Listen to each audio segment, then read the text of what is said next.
चमकाई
बाबूजी देखे वीर जंगी बहादुर है भारत मेरा, वीर जंगी बहादुर है भारत मेरा, विश्व में इसका ये स्थान है, मातृभूमि पे आज आने न दिया, विश्व विजयी तिरंगा का पहचान है।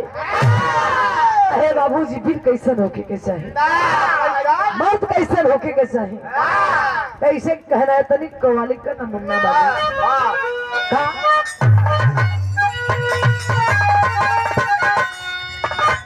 कहाँ पे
गीत से बढ़िया भाव में लिखेंगे का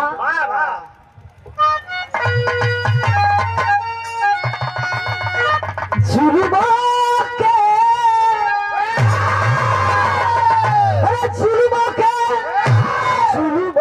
के लखार है जय घोषा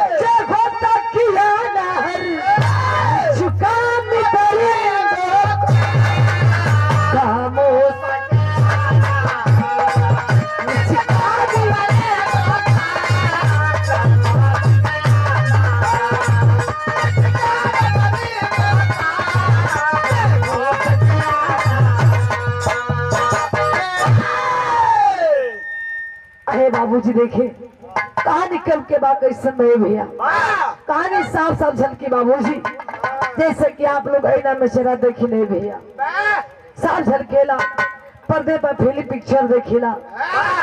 आइए कहानी का स्टार्ट है जैसे जवरी क्षेत्र के भाव लेवल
सही रही। ओह यो पानीदार मर्द हो देखो तुम। हाँ वो मुआल चाम बजाए वाला मर्द हूँ। अजियत देखी हाँ नेहुर के भागे ना। ओह आई बड़ी सुंदर मारे मास्टर भाई। अरे बा आए पंचो देखे कहानी साफ साफ झलकता बाबूजी। अरे बा कहानी का स्टार्ट है जिससे बाबू हूँ। ये बात उस समय के पंचो जब हमारा देश गुलाम था। गुलामी के बेड़ियों में भारत माँ जकड़े करा रही थी और अंग्रेज पापी अहे बाबूजी छोटे छोटे मासूम बच्चों को अपने बूटों तले कुचल दिया करते थे और ना जाने कितने माँ बहू बेटियों का स्तन को काट लिया करते थे। अहे पंचो देखे अंग्रेज पापी है भैया हो माई बहन की इज्जतिया तो लुटबे करस लेकिन इस तनवा के भी काटने से भैया बारह पापी अंग्रेज। लेकिन कहानी का स्टार्ट जैसे है। ये बात हुई इस समय के बाद 1922 ईस्वी में वो ऐसा गाँव बाबूजी बंगाल प्रांत में वो सिनोटिया गांव बतावल गई। वो सिनोटिया गांव में एगो ऐसा निप परिवार में बाबू हो जो बेसहारा हुए। बस एगो भाई और बहन यानी एगो लड़का और एगो लड़की। लड़का का नाम बसंत बतावल गई और लड़की का नाम मीरा। आए पंचो गांव में एक बार ऐसा बाढ़ेल बाबूजी कि गांव जल ही जल दिखे रहा सिनोटिया गांव। वो गांव लगल डूबे पानी से। गांव घर के लोग लगे भागे पर आए और बसंत और मीरा भी सोचे कि हमने कभी नाई पर बैठ के सवारों के भाग चला जाए वरना पानी में डूब जाएगी। बहनिया नीरा कहत में बसंत ने बाबूजी कैसे कहे तरी विदेशिया के भाव लगे।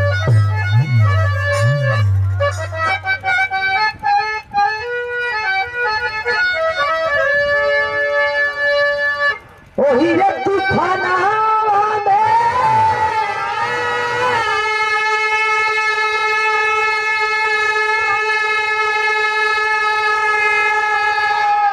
बहिनी पीराना घरवा के छोड़ू चलले दूसर आशा थाना पनिये में गिर गईले बसंता बीरनवा हो नीरा छपिटाले परा आफत में पाराना। अरे बाबूजी देखे ओ बहनिया नहीं रहे भैया नाई पर सवार हो गई लेकिन बसंत भैया बाबूजी जब ही नाई पर बैठे की कोशिश करना नहीं पंचो और बसंत के पाँव फिसल जाता है। बसंत पानी में छपते गिर गया बाबू हो लगे पानी में डूबे। ओ नीरा बहनिया रोक के गुहार करती है कि कोई हमारा भैया के बचा ली। ए भैया कोई शख्स बा जो हमारे भैया के बचा ली। हमारे भैया के सिवा हमारे दुनिया में कोई बा नहीं। ओ नीरा बहनिया कैसे रोक के गुहार कर ली बेतन गीत के भाव बदल गए।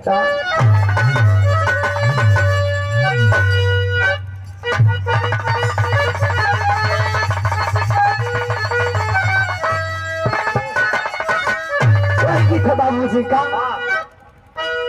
झूलनिया के गुंजवा झूलनिया के गुंजवा टूटलिए राजा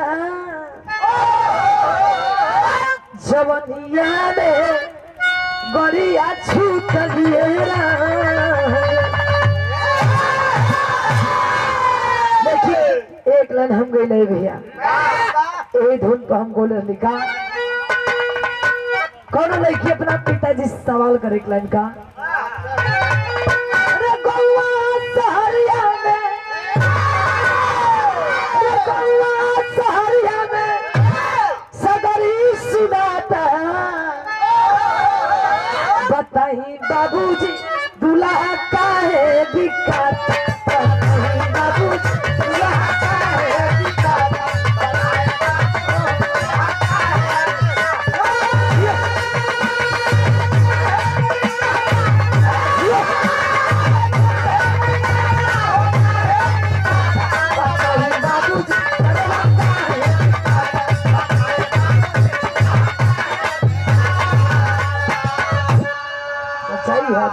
लगत दाम लगत। क्या बात है। ए भैया को ओर से लाइन पर ए रही प्रथा के लाइन में भैया को ओर से 50 पुरस्कार कोटि कोटि शब्द में स्वागत। तमाम भैया बाबू लोग के बहुत बहुत नमस्कार प्रणाम है। आए बाबू जी लेकिन बिरहा को ओर से पंचो ओ नीरा बहनिया रोत में कि कोई हमारा भैया के बचा ली कैसे रोवे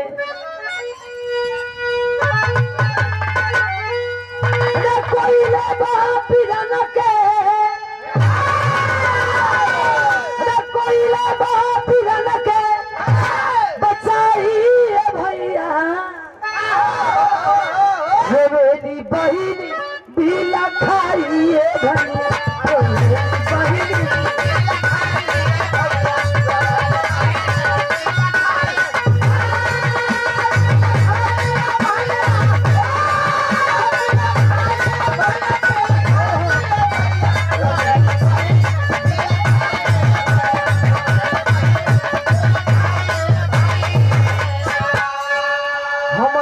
भागिन कई है बासारा रबिन पत्तवार नहीं लगिना किनारा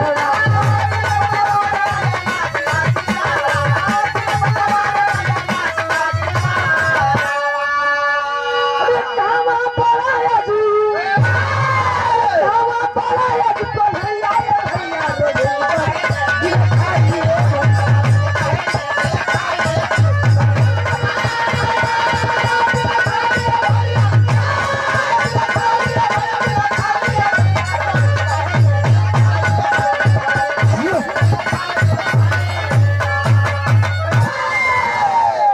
अरे बाबू देखिए ए भैया वो लड़की नीरा रोड में कि कोई हमारे भैया के बचा ले बाबू जी वो लड़की नीरा के रुआई की आवाज सुन करके दूसरी नाई पर हमारे नेताजी सुभाष चंद्र बोस जी अरे बाबू लड़की के रुआई की आवाज सुने पानी में बाबू जी छलांग लगाते हैं और बसंत को बचा ले बाबू जब बसंत को बचा लिए तो नीरा कहने का आहे पंच दुपट्टा को फाड़ करके सुभाष चंद्र बोस की कलाई में राखी के रूप में बांध देती है और कहे भैया आज से हमारे एगो भाई ना आज से हमारे 2 भाई होंगे और ए भैया वो खून का रिश्ता है रिश्ता ना होला वो धर्म के भी एगो बड़ा रिश्ता होला आहे पंच हुआ क्या सुभाष चंद्र बोस भी नेताजी वो लड़की नीरा की बहन के रूप में अपना लेने भैया धर्म के बहन मान लिए समय बीते लागल धीरे धीरे और बस सयान हो गए नीरा भी सयान हो गई चिंता सतावत था कि पास में को फुट्टी कोड़ी बाना ही अंग्रेज पापी अत्याचार करत है नीरा बहनिया का शादी कैसे करत अहे बाबू बसंत सोचत हो का सोचत गीत के भावा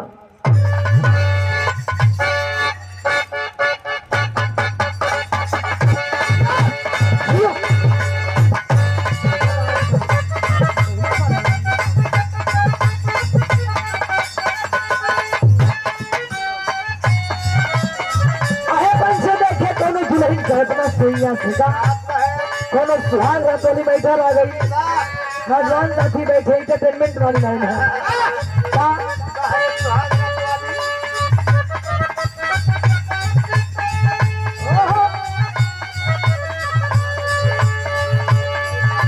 जब जब आवेला छुट्टी पर जाओ गोदर में गोदर उड़ावेला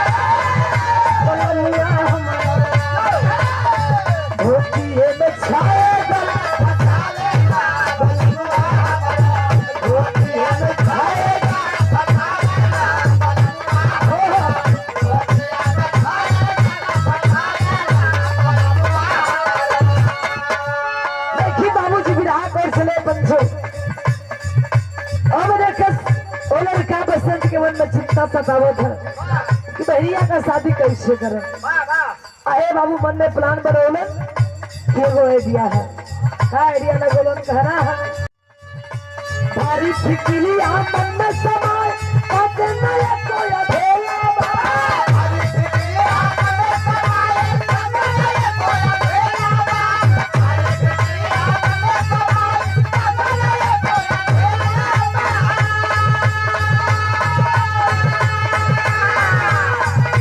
कैसे बहिन के शादी करब पैसा के लब ठेला बा। दीवाना सोचे कोई सन दीवाना कोई सन दीवाना ये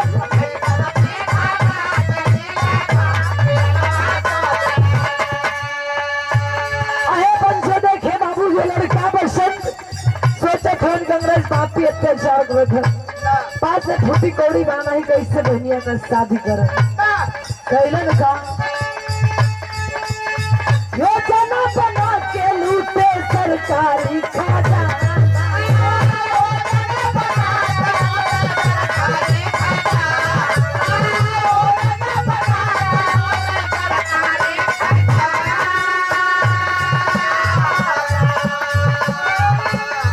नीरव शादी कैले दे सके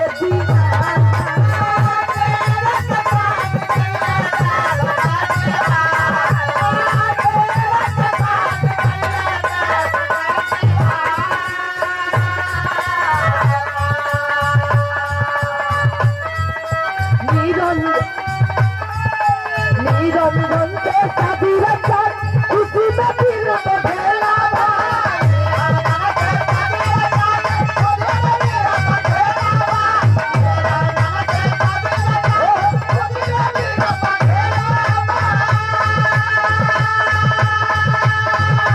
टूटी गुलाबी दे सके जन जन के लगना बा।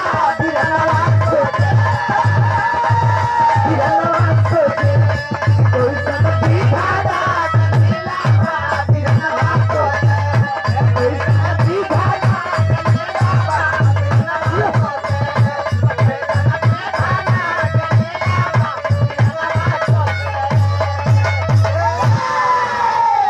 अरे बाबूजी गौर करिएगा ओ लड़का बसंत सोच कर कि बहनिया का शादी कैसे करम।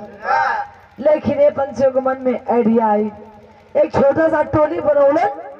टोली बना करके बाबू हो सरकारी खजाना लूटे खातिर 5 लोग बच देलन।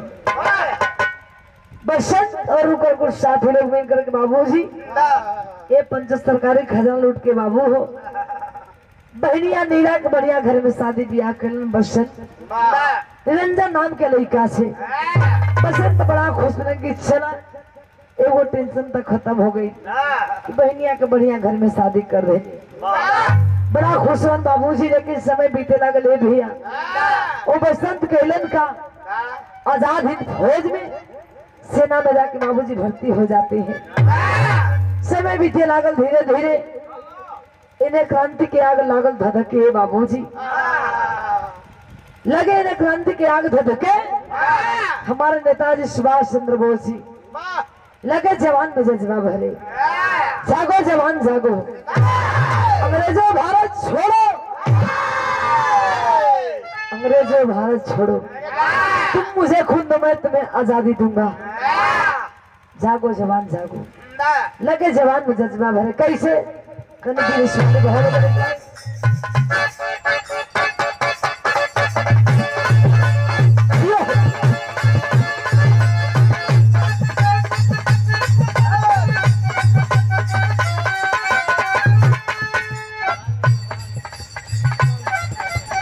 आप देश ग्राम के भैया के धरती से हमारे गार्जियन महोदय गरीब होकर मसीहा नौजवान धड़कन है। आप लाल जी प्रधान जी की ओर से एक से पुरस्कार कोट कोट से स्वागत। तमाम बच्चों को बहुत नमस्कार है। सबकर कृपा आशीर्वाद रहे कि आप प्रधान का एक विधायक बनी जनता की सेवा करी और हम कलाकार गुरु सेवा करते। आइए लेकिन कहना बाबू जी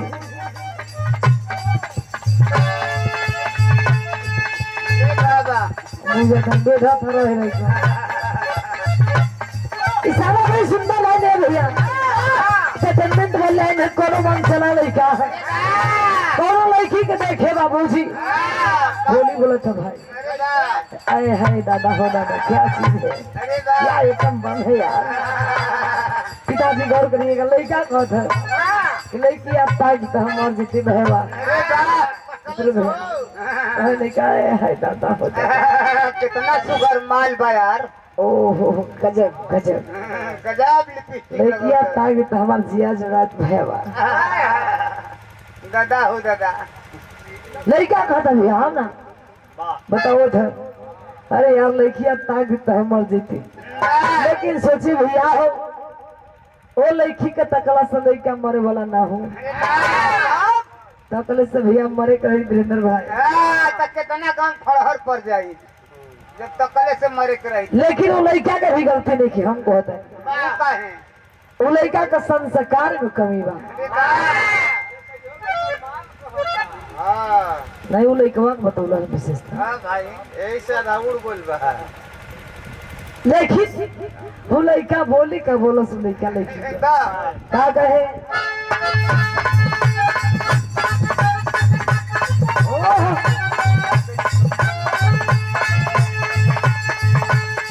ना गलू सब तोलानिया मत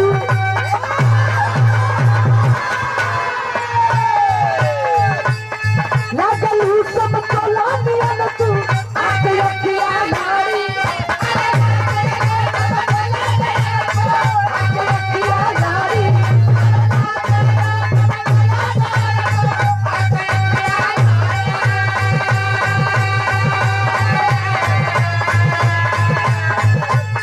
लागलू सब तोलानिया न तू आके रखिया नारी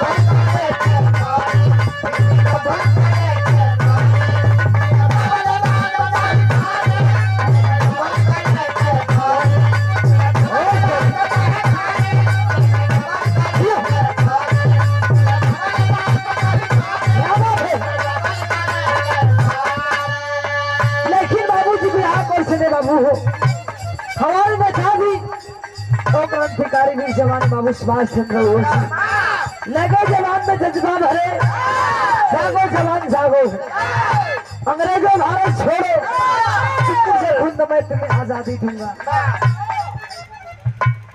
आपने खिलाड़ी प्रधान जी की ओर से आप गार्जियन महोदय जी की ओर से इस पुरस्कार 50 रुपए से हौसला बुलंद किया गया। कोटि कोटि शब्द स्वागत भगवान करिए प्रधान नहीं विधायक बनी हम सरकार पर मां सामने के बाद सुना भैया जवाब खाली ना जाए भैया लोग का प्यार रही तो आपके माथे मुकुट जरूर लग विधायक लेकिन कहना है देखे जवान में जज्बा भरे जागो जवान जागो कहे हमारे नेताजी सुभाष चंद्र बोस जी का